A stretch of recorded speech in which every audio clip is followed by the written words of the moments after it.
So here we have the Renault Captur automatic on a 17 plate. I'm going to start off by showing you around the outside of the car, and then we'll hop in and run through some controls on the inside. But from the outside you can see it's a 5-door car with alloy wheels. Let's start off inside the boot and then work our way around the rest of the car from there.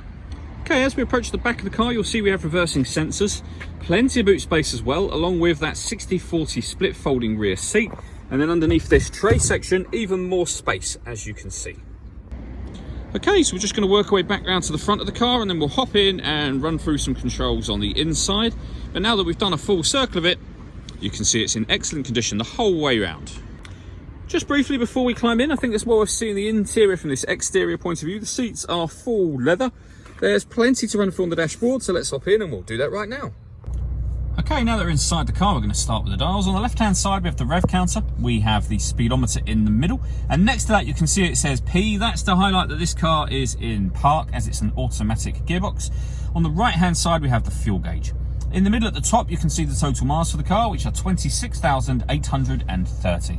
If we back out to the steering wheel, we have controls on both sides for cruise control. And we have voice activation for your phone on the right-hand side here. So you could hit that button, ask it to dial anyone in your contacts list, and it'll do that for you without you having to take your phone from your bag or pocket. That is, of course, once you paired it up, and that's done over in the center just here. Hit the phone icon and then follow the instructions on screen. We're going to hit no for now. That button will take you back to the home screen, and then menu gives us the option of all of these different things. So we were in phone just a moment ago. Multimedia is where you will listen to your music, either your own music under media or of course the radio.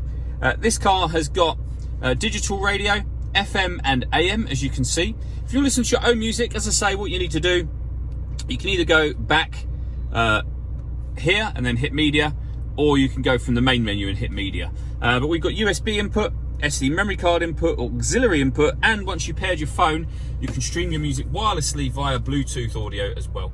If I pop the car into reverse, you'll see we have a full color reversing camera with guidelines showing you what direction the car is headed in relation to the image that you see on the screen. Working our way down from that, we have the climate control. You can adjust the fan speed from here, the temperature on this dial, direction you'd like the air to be distributed in. Hit that button to turn the air conditioning off, or of course back on again. If you want to, you can recirculate the air that's in the car. Hit that button. That's a great way of heating it up or cooling it down quickly depending on the temperature you set over here. You can turn it off whenever you want to. If you hit auto, the car will take charge of everything in order that it maintains this temperature just here. To override it, just readjust the fans to whatever level you want them on. Under that, we have the button to start and stop the engine. You can put the key in this slot if you like. I've got it in my pocket at the moment. Either way, hit that button to start the car. We have the auxiliary, USB input and SD memory card slot down here, as well as a 12-volt charging socket. And then the gear lever for the fully automatic gearbox. These buttons will activate the cruise control.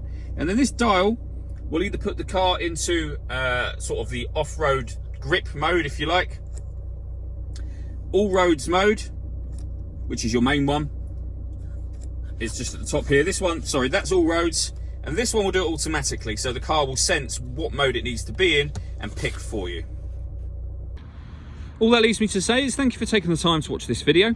If you'd like to come and see the car in person and have a test drive, please feel free to call any of our MJA sites. We'd love to hear from you soon.